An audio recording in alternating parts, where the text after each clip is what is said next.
स्वामी जी प्रणाम। जिन साधकों को अनाहद नाद सुनाई दे रहा है, तो उस अनाहद नाद के साथ सिद्ध क्रिया और आपकी देशना सुनने में कैसे इसका ज्यादा बेनिफिट ले सकते हैं? साधना जब फलित होने लगती है, एक अच्छी स्थिति घटती है, तो वहाँ पर अनाहत नाद सुनाई पड़ता है। वह नाद जो कि किया नहीं जा रहा है सुनाई पड़ता है, और अनाहत नाद का यहाँ पर अर्थ होता है ओमकार का नाद। ओमकार का नाद कोई नहीं कर रहा है और सुनाई पड़ रहा है, जो कि शाश्वत है। आहत नाद जो है पैदा होता है और नष्ट होता है, वह उसकी प्रतिकृति है। आयोजित, वह अनायोजित है। जो अनाहत नाद है वह अनायोजित है, वह शाश्वत है, उसका सुनना घटता है। जागतिक बाधाएं गिर जाती हैं, जागतिक भ्रम गिरने लगते हैं, तब वह सुनाई पड़ता है। अंदर मन का शोर कम होने लगता है, तो अनाहत नाद सुनाई पड़ता है। तो जिनको भी अनाहत नाद सुनाई पड़ रहा है, ऐसे साधक इस अनाहत नाद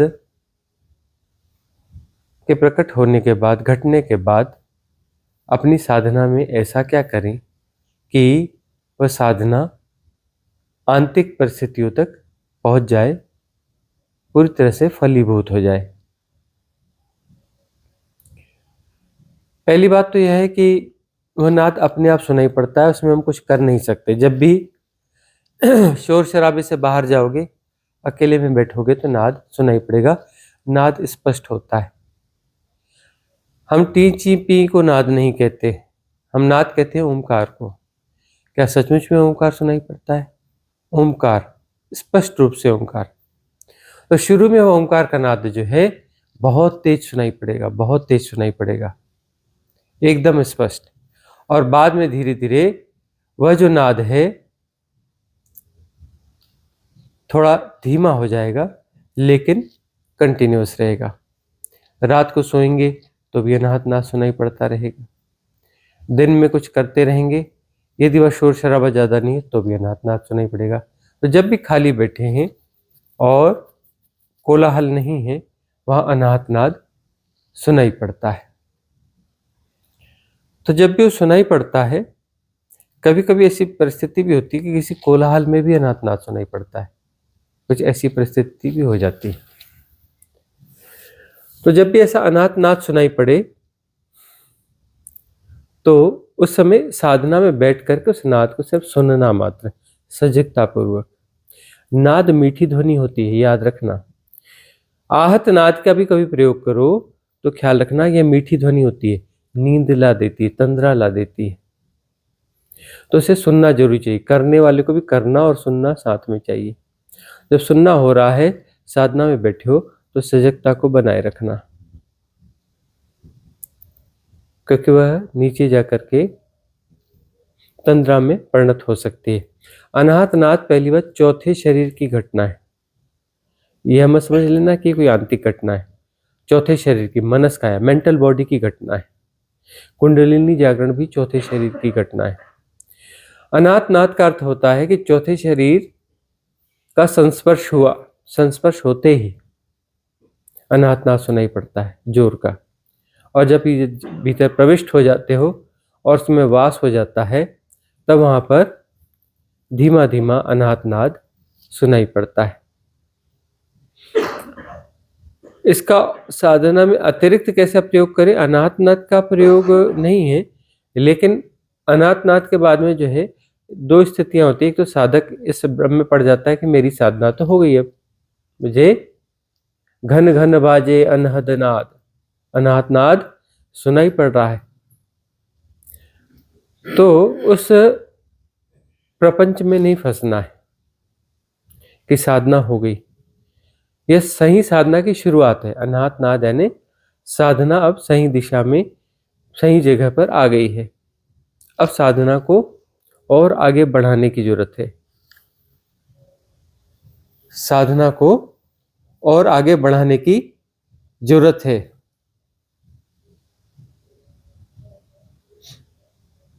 यह पूर्णता नहीं है, याद रखना, यह पूर्णता नहीं है। इसमें कुछ प्रतिप्रश्न है? हाँ, पूछ सकते हो। तो ये अनाहत नाद के साथ ब्रह्म श्वास का कुछ जोड़ना, उसका आवाज उसके साथ किया हो जाता है, ऐसा कुछ फील होता रहता है। हाँ, मतलब यह है कि ब्रह्म श्वास की सिद्ध क्रिया को आप प्रयोग में लाते हैं हाँ, तो अनाहत नाद उसके साथ में जुड़ जाता है। जुड़ जाता है। हाँ, मतलब उस श्वास की रिदम और अनाहत नाद की रिदम जो है मैच कर जाती मैच है। कर जाती देखो, जो सिद्ध क्रिया है ब्रह्म श्वास, है। वह तो बड़ी एक चमत्कारिक, एक जादुई सी सिद्ध क्रिया है। हाँ जी। इस सिद्ध क्रिया का कोई ढंग से प्रयोग कर ले हम्म, तो वह कॉस्मिक रिदम के अकॉर्डिंग हो जाता है। हाँ, ऐसा होता है। और अनाहत नाद जो है वो इस बात का संकेत है कि हम अपनी रिदम को प्ले करना बंद कर रहे हैं, जो हो रहा है उसे होने दे रहे हैं, कॉस्मिक रिदम से हम अलाइन हो रहे हैं। हम्म, अनाहत नाद का हाँ मतलब। जी। तो ब्रह्म श्वास की विधि का यदि प्रयोग कर रहे हैं तो ब्रह्म श्वास और अनाहत नाद की रिदम आपस में मैच करेगी। क्यों? क्योंकि ब्रह्म श्वास कॉस्मिक रिदम के साथ अलाइन होना ही है, ठीक ठीक अलाइन होना है, हम्म, और यह भी अलाइन होने की प्रक्रिया है। तो दोनों अन्योन्याश्रित, मतलब एक दूसरे के सहयोगी होंगे, परस्पर हम्म। सहयोगी होंगे। तो वो कर्ण द्वार वाली आपने उस दिन कराई ना, हम्म तब से पहले तो सिर्फ ब्रह्म, वो ये अनाहत नादी सुनाई दे रहा था, मगर उसके साथ ये कंबाइन हो गया। हम्म कर्ण द्वार वाली जो हम्म एक्सट्रीम थी ना, हम्म उस दिन से हाँ, तभी से रोज सोचू के पूछ लूं, फिर भूल जाती थी, अभी याद आया इन्होंने तो बोला। ब्रह्म श्वास की विधि उसके साथ अलाइन हुई है, हाँ, लेकिन कर्ण द्वार वाली जो विधि थी हाँ, उस करने के बाद हुआ। हाँ। वो सब देखो एक दूसरे की सहयोगी प्राविधियां हैं। हम्म, तो ब्रह्म श्वास के साथ में, उसका पूरा नाम क्या है? कर्ण द्वार से मुक्ति के साथ। हाँ, कर्ण द्वार से परम शुद्धि, ऐसा कुछ ऐसा है। कुछ, हाँ, ऐसा कुछ। तो वो प्राविधि जो है ब्रह्म श्वास के साथ वो करेंगे तो वह भी अच्छा हाँ, अनुकूल दोनों है। ही हो हाँ, जाता दोनों सहयोगी से हैं। है। उसमें यदि कुछ चीज चूक रही हो तो उसमें आ जाएगी, दोनों मिल करके बहुत बलशाली हो जाती है, साधना काफी गहरे में चली जाती है। और दोनों क्रियाएं पब्लिश भी हो चुकी हैं कि नहीं हुई हैं? दोनों हो चुकी हैं। ब्रह्म श्वास तो पहले हो चुकी है और कर्ण वाली दोनों वो भी हो ही गई है। हाँ, दोनों ही दोनों पब्लिश हो चुकी हैं। हाँ। अगला प्रश्न क्या है? कम्युनिटी से लेते हैं। किसका प्रश्न है कम्युनिटी में? विनीता का प्रश्न है। कोटि कोटि नमन गुरुदेव, ब्रह्म श्वास की सिद्ध क्रिया ध्यान हो रहा है। आज की देशना में जैसा आपने बताया वैसे ही पूर्व जन्म दिखे, बहुत भयानक थे। पता चला वही कार्मिक अकाउंट अभी भी चल रहा है। धर्म के नाम जो युद्ध हुए, दगे फसाद सब दिखे, मैं भी दिखी, और उसी दगे दबाव में मुझे किसी ने ऊंची इमारत से नीचे फेंक दिया और खुद की मृत्यु देखी। क्या मतलब हुआ? गुरुदेव मार्गदर्शन करें। देखो, पिछले जो ट्रामाज है ना, पिछले जन्म में किसी दुर्घटना के शिकार हो गए और मृत्यु घट गई तो ट्रामा हो गया। वहां पर जो सुई अटक गई, सुई अटक गई ना वहां पर, मतलब तुम वहां खड़े हो, उसके एक्चुअली जो है तुम्हारा वो जीवन खत्म हो गया, नया जन्म हो गया, और उसके बाद में इतने साल बीत गए, लेकिन तुम्हारी सुई वहां अटकी, तुम्हारा होना जो वहां अटका पड़ा है। तो तुम हियर एंड नाउ नहीं हो ना, भूतकाल में हो ना। भूतकाल को जी रहे हो जो कि है ही नहीं, उसे जी रहे हो। अब ये जो क्रिया है, ब्रह्म श्वास की क्रिया करते हैं, अलाइन हो गए, तो अलाइन होने के लिए वो सब दिखेगा ना, उसको रिलीविंग होगी। रिलीविंग होगी ट्रामा की सजगता पूर्वक, तभी वो रिलीविंग कंप्लीट होगी। उसमें जो है फिर वो ट्रामा कट जाएगा, सुई जो अटकी है वो खुल जाएगी। मतलब तुम वहां नहीं खड़े रह करके वहां आ जाओगे जहां तुम वास्तव में अभी हो, हियर एंड नाउ में आ जाओगे। तो ये विनीता बहुत अच्छा घटा है, भिलाई से है ना विनीता। तो ये जो है बहुत सुंदर घटा है, अच्छा घटा है। यह श्वास जो है फलित हुई, यह ब्रह्म श्वास की प्राविधि जो है सिद्ध क्रिया तुम्हें फलित हुई है। इसे लंबा करना, कम से कम 90 दिन तो प्रयोग में ला ही लेना। बहुत शानदार प्राविधि है ब्रह्म श्वास। तेजस वाघेला जग का क्वेश्चन है, गुरुदेव आप कह रहे हो कि ठहराव से ही दृष्टि विकसित होती है। ठहरा हुआ आदमी ही अपने दृष्टि को विकसित कर सकता है। जो ठहरा हुआ नहीं है वह तो सिर्फ बिंदुओं का विचलन है। और दूसरी ओर हम ऐसा कह रहे हैं कि हमको नहीं ठहरना है। ठहरना मतलब हम अपने सेपरेशन को जी रहे हैं। हम यह कॉस्मिक एनर्जी के अपोजिट आ रहे हैं। तो ये दो ठहराव का अंतर समझाइए। यह कंफ्यूजन स्वाभाविक है कि जगत एक प्रवाह है। जगत एक प्रवाह है, सब कुछ बह रहा है, ठहरा हुआ कुछ है ही नहीं। ठहराने की कोशिश मत करना कुछ, तुम ठहराने की कोशिश मत करना। ठहराने की कोशिश करोगे तो माया को जन्म दे दोगे। माया क्या है? प्रवाह को ठहराने की कोशिश करना। और ठहरा हुआ सब कुछ दिखता है, एक्चुअली ठहरा हुआ कुछ है नहीं। तुम चाहते हो कि यह ऐसा ही होना चाहिए, यह परिस्थिति ऐसी होनी चाहिए, यह व्यक्ति ऐसा होना चाहिए। व्यक्ति वहां है ही नहीं।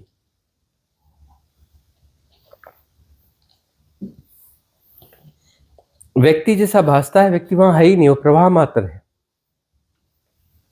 सब कुछ बह रहा है।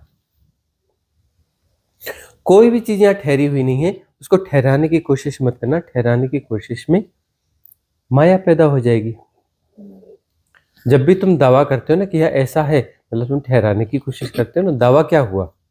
कोई भी दावा जो है ठहराने की कोशिश है,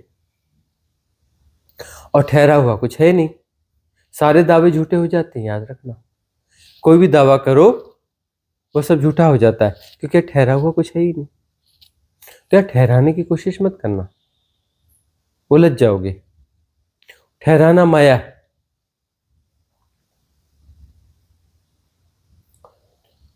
ठहराने की कोशिश में तुम बहुत दौड़ भाग करते हो। तुम्हारी सारी एक्सरसाइज देखो ना, खूब दौड़ भाग कर रहे हो, खूब एक्सरसाइज कर रहे हो, खूब हिलडुल रहे हो। क्यों? ठहराना है, परिस्थिति को इस हिसाब से ठहराना है, व्यक्ति को ठहराना है, सबको ठहराना है। अपने अनुकूल सबको ठहराने के लिए तुम दौड़ भाग में लगे हुए हो। तुम दौड़ भाग हो गए हो। तुम हो क्या? गौर से देखो, तुम एक दौड़ भाग हो। तुम दौड़ भाग हो और कर क्या रहे हो? ठहराने की कोशिश। उसे जो कभी ठहरता नहीं, उसे ठहराने की कोशिश करते हो। यदि तुम अपनी एक्सरसाइज छोड़ दो, तुम ये दौड़ना भागना छोड़ दो, तुम ठहराने की कोशिश छोड़ दो, तो ठहराने की कोशिश छूट जाएगी। तो जो प्रवाह है यथा वो स्वीकार होगा। वह स्वीकार्यता तुम्हारे ठहरने से होगी ना। ठहराने की कोशिश नहीं, तुम्हारा ठहरना। तुम ठहर जाओ। ठहराने की कोशिश मत करो, किसी भी चीज को ठहराने की कोशिश मत करो। कोशिश से तुम जो है विचलित हो, आंदोलित हो। तुम ठहर जाओ, तुम्हारा विचलन, तुम्हारा आंदोलन समाप्त हो जाएगा। और जो प्रवाह जैसा का तैसा तुम स्वीकार कर लोगे। सब कुछ प्रवाह है, उसे तुम जैसा का तैसा स्वीकार कर लोगे। तुम ठहर जाओगे, तुम्हारे ठहरने से बात बनेगी, क्योंकि तुम एक भ्रांत सत्ता हो। तुम विचलन के कारण भासते हो कि मैं हूं। यदि तुम ठहर गए तो तुम डिसअपियर हो जाओगे। तुम तो हो ही नहीं। तुम तो हो ही नहीं, प्रवाह मात्र है, और तुम तो हो ही नहीं। तो तुम्हें ठहर जाना है। तुम्हें ठहरते ही तुम गायब हो जाओगे, तुम विसर्जित हो जाओगे। और प्रवाह तो है ही, उसे स्वीकार कर लेना। तो उसे स्वीकार करते ही सब हो रहा है। सब हो रहा है, अलग अलग नहीं हो रहा है, एक साथ हो रहा है। एक साथ ही है, टूटा हुआ है ही नहीं। जोड़ने का सवाल ही नहीं है। किसी फेविकॉल की जरूरत नहीं है जोड़ने के लिए। सब हो रहा है, युगपत हो रहा है। युगपत बोलने में, एक साथ बोलने में भी भाषागत भ्रांति, ऐसा लगता है कि अलग अलग है और एक साथ हो रहा है। सब हो रहा है, स्टेटमेंट काफी। एक ही है, एक ही, अलग अलग है ही नहीं, और वह हो रहा है। अलग की भ्रांति पैदा करने की जरूरत ही नहीं है। एक साथ सब कुछ हो रहा है, क्योंकि वो एक ही है, दो है ही नहीं। दो है ही नहीं तो कोई समस्या ही नहीं है ना। समस्या तो तब होती जब द्वैत है, कोई संघर्ष होता, कोई खतरा होता, कोई कुछ होता। एक ही है तो द्वैत का सवाल ही नहीं, द्वैत है ही नहीं, एक साथ हो रहा है, एक साथ हो रहा है और जानना उसमें समाहित है, जानने वाला कोई है नहीं। तुम ठहरोगे, तुम ठहर जाओ, ठहरोगे तो जानोगे कि ठहरने वाला जो है वह एक्चुअली एक भ्रांत सत्ता थी जो भाग रहा था, और ठहरते ही वो भ्रांति मिट गई, भ्रांति मिट गई। थोड़ा वाइब्रेशन है तो दृष्टा, थोड़ा कम वाइब्रेशन है तो साक्षी, पूरा ठहरना हो गया तो कोई है ही नहीं। फिर जानने वाला ना बचेगा, होना और जानना एक घटना हो जाएगी। जब तक सेपरेशन है, जब तक दृष्टा है, साक्षी है, तब तक जानने वाली कोई स्थिति है, कोई बिंदु है जो जान रहा है। और जब जानना और होना एक साथ है, जानने वाला होने में समाया है, होने वाला ही जान रहा है, तो वहां बात पूरी हो जाती। विरोधाभास दिखता है, विरोधाभास है नहीं, विरोधाभास कहीं नहीं है। अगला प्रश्न किसका है? सुनील शाह का।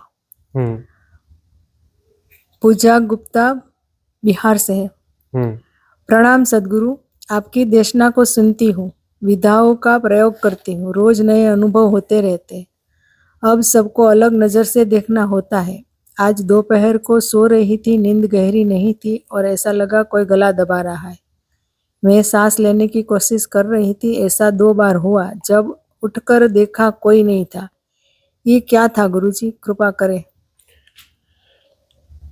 पिछले जन्म के जो भय हैं, ट्रामाज हैं, विकार हैं, वह साधना में बीच में उभर के आते हैं, उनकी उदीर्णा होती है। और उस समय कई बार ऐसा घटेगा। यह घटना पूजा के साथ हुई है ऐसा नहीं है।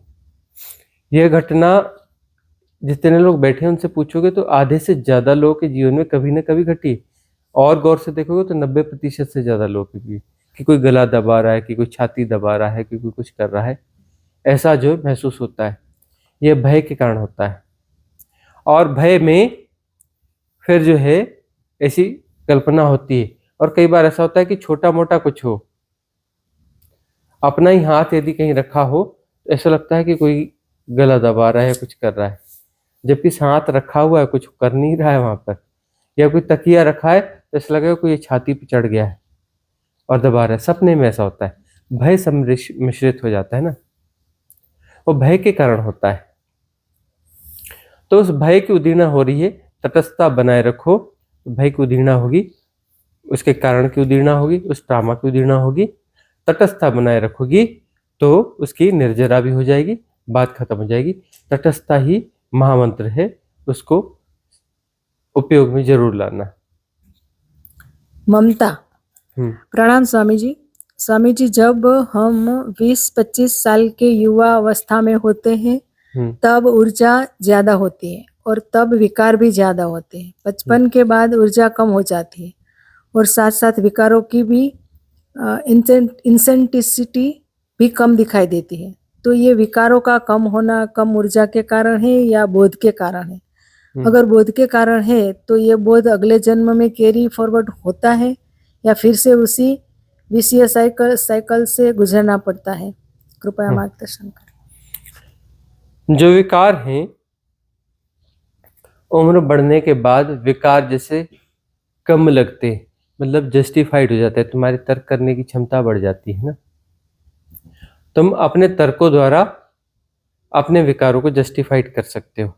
ये जो है चोर है ना, कोई चोर से पूछो तो बताएगा मैं चोर हूं ही नहीं, वो तो मजबूरी है, मेरे से अच्छा आदमी तो दुनिया में कोई भी नहीं है, वो तो मजबूरी है इसलिए मैं चोरी करता हूँ। तो मैं चोरी क्यों करूं, मेरे घर में ये समस्या है, यह स्थिति है, इस कारण मजबूरी में मुझे चोरी करना पड़ता है। रिश्वत खाने वाले से पूछो तो बताएगा तनख्वाह पूरी पड़ती नहीं है, बच्चों को कैसे करें, घर परिवार के खर्चे कैसे चलाएं। तो रिश्वत लेना हमारी मजबूरी है, हम रिश्वत लेना नहीं चाहते, हमसे अच्छा तो कोई आदमी है ही नहीं, तो मजबूरी के कारण लेना पड़ता है।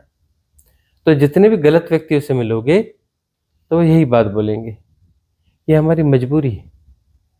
एक्चुअली तो हम बहुत अच्छे आदमी हैं, हमसे अच्छा आदमी कोई दुनिया में है ही नहीं, लेकिन कैसे करें, जवाबदारी जिम्मेदारी निभाना पड़ता है, तो थोड़ा गलत काम करना पड़ता है, नहीं तो हम पिछड़ नहीं जाएंगे। इस प्रकार के जस्टिफिकेशंस होते हैं। तो जैसे जैसे बड़े होते हैं, तर्क मजबूत होता है, तो जस्टिफाइड हो जाती हैं चीजें, अपने विकारों को हम जस्टिफाइड करने लगते हैं। और दूसरी एक बात है नैतिकता। नैतिकता जो है तुम्हें पाप में डाल देती है, ऐसा करना पाप है, ऐसा करना पाप है। कोई सहज चीजें भी होती है ना, ऐसा लगता है कि ये पाप है करना, अब वो जो है उसकी ट्रेनिंग दे दी गई, वह बात जो है सबकॉन्शियस माइंड में डाल दी गई, ऐसा करोगे तो पाप लगेगा, पाप हो जाएगा। तो नैतिक शिक्षाएं भी बहुत सारी समस्याएं पैदा करती हैं। अगला प्रश्न क्या है? रूपाली जैन का है। हम्म प्रणाम गुरुदेव। मन को विश्राम देने के अभ्यास में तन भी विश्राम अवस्था में आने लगा है, जिससे जो जरूरी कार्य है वह भी कल को टलते जा रहे हैं, क्या करूं? मन को विश्राम देना है तो उसमें ऐसा कई बार होगा, मन को विश्राम देते देते तन भी आलस में चला जाएगा, प्रमाद में चला जाएगा और नींद ज्यादा होगी। शुरुआती दौर में ऐसा होना ठीक है, लंबे समय तक होना ठीक नहीं है, शुरुआती दौर में होना ठीक है, उसको छेड़ने की जरूरत नहीं है। काम थोड़े विलंब से हो जाएंगे, ठीक है, थोड़ा आगे पीछे करके हो जाएंगे, लेकिन शरीर को भी कई बार विश्राम की जरूरत होती है। रोबोटिक लाइफ जीते हैं कि देर से सोना, सुबह जल्दी उठ जाना, ठीक से नींद न करना, तो शरीर की भी हालत खराब हो जाती है, तो शरीर भी रिकवरी मांगता है। और साइकोसोमेटिक है, जो मानसिक विकार हैं, शरीर को आराम न होगा, मानसिक विकारों में वृद्धि होगी, मानसिक विकार होंगे तो फिर विश्राम जो मुश्किल हो जाएगा। दोनों एक दूसरे से जुड़े हुए हैं, तो शरीर का विश्राम जो प्राकृतिक रूप से आवश्यक है, जिसमें शरीर अपने आप को ठीक से हील करता है। अगला प्रश्न पिंकी का है। जी प्रणाम स्वामी जी।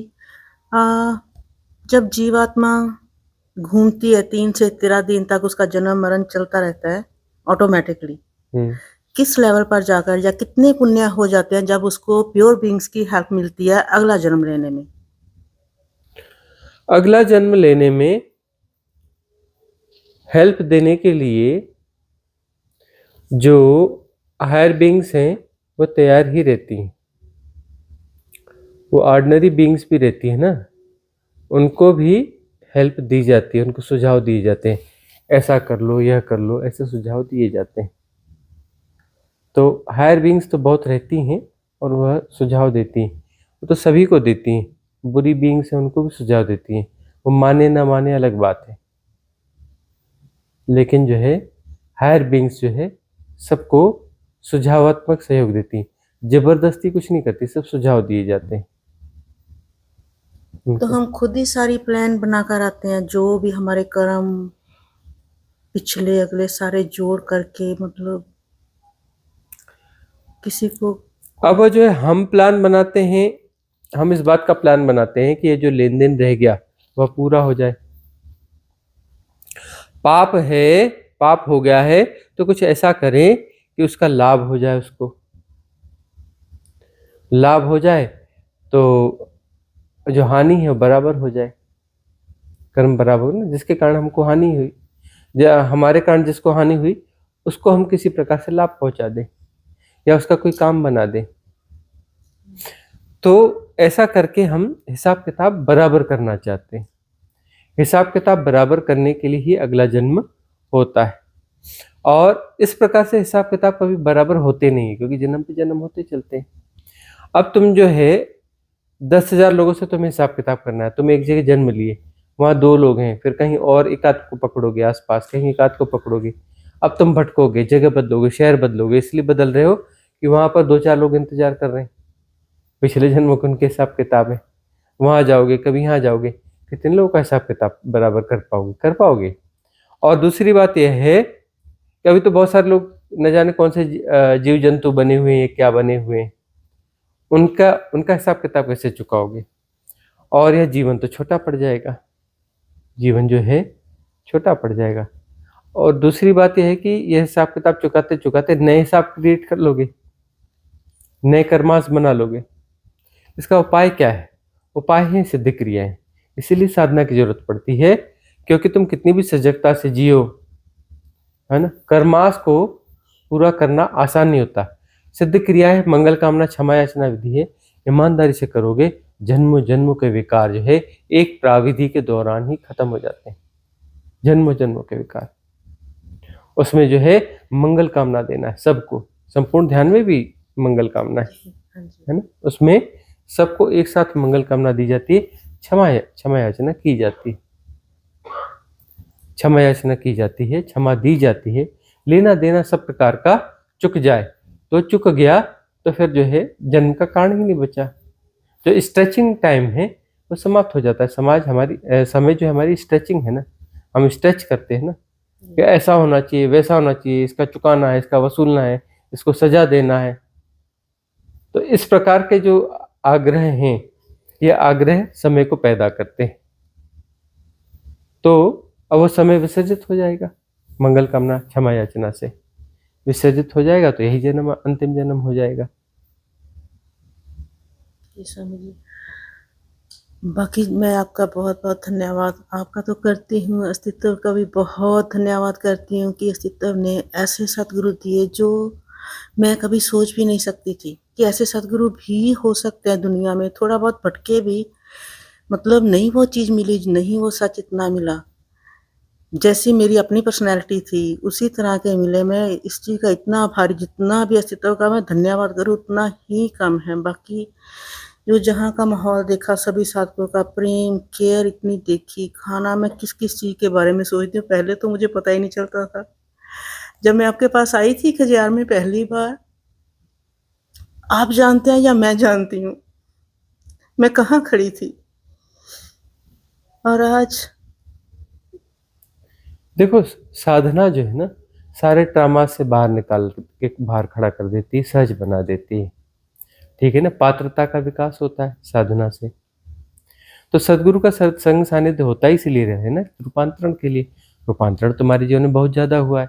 यह जो है वही जानेगा ना जिसने तुम्हें पहली रिट्रीट में आया हुआ जाना और अब जानेगा, जी है ना। और इतना बड़ा चेंज जो है देख करके कोई भी आश्चर्यचकित हो जाएगा जो पुरानी पिंकी को जानता है। जी जो पुरानी पिंकी को जानता है और नई पिंकी को जानता है, वह तो घनघोर रूप से आश्चर्यचकित हो जाएगा कि ऐसा तो इस दुनिया में संभव ही नहीं कि इतना बड़ा परिवर्तन, इतना बड़ा चेंज कैसे संभव है, कैसे संभव है। दुनिया की पूरी ताकत मिलकर भी नहीं कर सकती इतना परिवर्तन मैं खुद हैरान व्यक्तित्व हूँ, में। मैं हाँ, खुद हैरान खुद पे भी विश्वास नहीं नहीं होगा, होता। लेकिन ऐसा होता है। यही साधना है और यही सदगुरु की प्रेजेंस होती है। अस्तित्वगत ऐसी व्यवस्था होती है, ठीक है ना।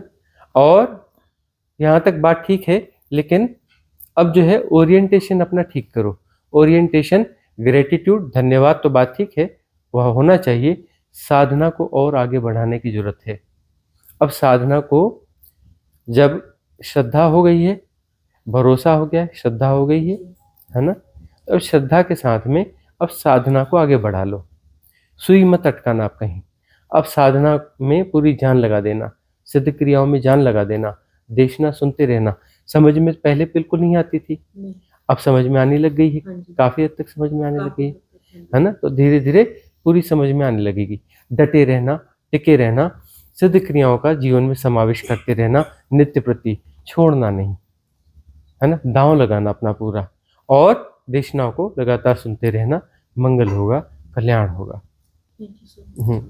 स्वामी जी, इस बार की सभी सिद्ध क्रियाएं हम्म अलग ही लेवल की है, नेक्स्ट लेवल की है, हाँ। नेक्स्ट लेवल की। हम्म, क्योंकि पहले से आज तक की हम्म, जो भी मैंने सुनी है सिद्ध क्रियाएं, आपसे मिले हैं, जो भी यहाँ कुछ रिट्रीट में हो रहा है, घर पे जाके कुछ अलग की हो जाता है। फिर यहाँ तो होता ही है, मगर घर पे जाके तो कुछ अलग ही फ्लावरिंग, मतलब कुछ ना कुछ ऐसा नया होता है कि बोल नहीं सकते ऐसा, एकदम बूस्ट लगता है वहाँ। और ये सिद्ध क्रिया तो बहुत ही असरकारक है, एकदम कारगर है। सारी पुरानी हाँ, नई सारी सिद्ध क्रियाएं सभी, असरकारक हाँ हैं। और एक और सवाल, एक और बात है कि अगली जो भी सिद्ध क्रियाएं आती जाएंगी, हाँ, उनका लेवल ऊपर ही होगा। ऊपर ही देशना होगा। का लेवल भी हर हाँ, सब, रिट्रीट में ऊपर चला जाता हाँ, है ना। हाँ, और इस बार नेक्स्ट की, लेवल का हाँ, मतलब कोई एक स्टेप नहीं होता, यहाँ नेक्स्ट का मतलब नेक्स्ट होता है हजारों स्टेप हजारों ऊपर। स्टेप ऊपर। हर बार हर रिट्रीट में एक बहुत बड़ी ऊंचाई शुरू हो जाती है। हम्म, तो यह अस्तित्वगत कृपा है, क्योंकि यह गोल्डन एरा है स्पिरिचुअलिटी की। और जिस प्रकार की परिस्थितियां हैं, है ना, अभी इस धरती पर, तो उसमें जो है जो आंतरिक डिलीवरीज हैं, एकदम चरम वाली जो अभिव्यक्तियां हैं, वह घटित होंगी। और परम प्रज्ञा अपने परम रूप में प्रकट होगी। वह हो रही है, वह देख रहे हो कि हो रही है। और सिद्ध क्रियाएं भी ऐसी सिद्ध क्रियाएं आएंगी जो बड़ी चमत्कारिक होंगी। ईमानदारी से कोई कर ले 21 डेज तो एनलाइटेड हो सकता है, बुद्धत्व से प्राप्त हो सकता है। सवाल ईमानदारी का है, दांव लगाने का है। साधारण दिखती है ना, हाँ, तो बहुत सारे लोग सोचते हैं हाँ साधारण सिद्ध क्रिया है, इससे कुछ फायदा होगा, चलो कर लेते हैं। हाँ, गुणा भाग हो गया ना यार, उसे साधारण समझ लिया ना, क्योंकि इसमें बैकग्राउंड म्यूजिक नहीं है, इसमें वीडियो की क्वालिटी बहुत हाई नहीं है ना, एडिटिंग्स नहीं है, रॉ है, जैसा का तैसा है, ठीक है ना। तो इस कारण जो है प्रेजेंटेशन के आधार पर उसे तय किया जा रहा है। तो ये लगता है कि हाँ साधारण अच्छी हैं, सब लाभ करती हैं, साधारण चलो कर लेते हैं। तो ये हिप्नोटिज्म जो है उसका पूरा लाभ लेने नहीं देता है। यह इस गोल्डन एरा की सबसे बड़ी भेंट है जो दी जा सकती है। इससे बड़ी भेंट इस एरा में कभी कोई किसी को न दे पाया है न दे पाएगा, असंभव है। इस एरा की महानतम भेंटें हैं ये, महानतम भेंटें हैं। अस्तित्व ने दिल खोल के बरसाया है। निमित्त हम हुए हैं, हमारे माध्यम से आती हैं, लेकिन इसमें सब शामिल होते हैं, पूरा अस्तित्व शामिल होता है। Divine cosmic energy support system शामिल होता है, इजोटेरिक सपोर्ट सिस्टम, उच्च लोक के देवता शामिल होते हैं, स्थानीय देव संघ शामिल होते हैं, पूरी कायनात इसमें शामिल होती है। तब यह जो है सिद्ध क्रियाएं आती हैं। यह क्रियाएं जो है महानतम क्रियाएं हैं, इस एरा की महानतम भेंट है। जो सौभाग्यशाली होंगे वो इन्हें समझ पाएंगे, जो सौभाग्यशाली होंगे जो इनको इंटेंशनल है ना, इंटेंस तरीके से प्रयोग कर पाएंगे, 100% दांव लगा पाएंगे। और लगाएंगे तो 21 दिन भी काफ़ी है, 21 डेज ही काफ़ी है एनलाइटनमेंट के लिए। ये सिद्ध क्रिया और ये देशना दोनों का कॉम्बिनेशन, दोनों का ऐसा बैठा है हाँ कि नेक्स्ट लेवल ही जाता है। हाँ, जो साथ में ये महीना पूरा नेक्स्ट मंथ से करते जाए, फर्स्ट डे तो यहाँ जो हमने पाया है डबल पाएंगे घर पे जाके, ऐसे समझ में आने लगेगा, अनफोल्ड होती जाएगी धीरे। यही है कि जो भी देशनाएं हैं, इन देशनाओं को दोबारा सुनना जरूरी है, और अवसर हो तो तिबारा सुनना जरूरी है। अनफोल्ड होंगी, बहुत ज्यादा गहराई है इसमें, ऐसा लगता है हमें समझ में आ गई, आसान काम नहीं, अनफोल्ड होता चला जाएगा। दोबारा तिबारा सुनना, उस समय कोई दूसरे काम न करना, लाउड स्पीकर पे लगा के सुनना, बहुत अच्छा होगा टेलीविजन पे लगा देना, बड़े टेलीविजन के साथ यूट्यूब अटैच होता है, और वहाँ बैठ करके जो है उससे सुनना लाइव जैसा ही लगेगा, और समय इधर उधर भटकना नहीं। तो बहुत कुछ गहरी चीजें अनफोल्ड होंगी, और जो हम तुम्हें देते हैं यहाँ पर सूक्ष्म रूप से, जिससे तुम यहाँ नहीं समझ पाते, वह तो जाकर खिलेगा ही ना, घर में जाकर के खिलेगा ही, उसको खिलने में समय लगेगा। वहाँ पर पहुँचते ही हर दिन लगेगा कि कुछ बात बन रही। जो दिया है वो बहुत ज़्यादा दिया है, वह खिलेगा, क्रमशः खिलेगा। तो सिद्ध क्रियाओं का प्रयोग और जो है देशना का, यह दोनों जो है घर पर नियमित होनी चाहिए। बात बनेगी, जीवन सार्थक होगा, मंगल होगा, कल्याण होगा। इसी की बात हो रही थी कि उसका नाम बताना 2-3 बार सुननी पड़ेगी। हाँ, और क्रमशः आती चली जाएंगी। तो सारी ही हैं, कोई भी मिस करने जैसी नहीं है। जो आपको लगता है कि यह बहुत ज़्यादा ऊंची है, यह भी ऊंची है लेकिन उससे कम ऊंची है, वो एक्चुअली उसको दोबारा सुनेंगे तो आपको समझ में आएगा कि कोई भी साधारण कुछ भी नहीं है। तो आज की सभा का हम विसर्जन करेंगे, मंगल कामना करेंगे। भवतु सब मंगलम, भवतु सब मंगलम, भवतु सब मंगलम। सबका मंगल हो, सबका कल्याण हो, सबका मंगल हो, सबका कल्याण हो, सबका मंगल हो, सबका कल्याण हो।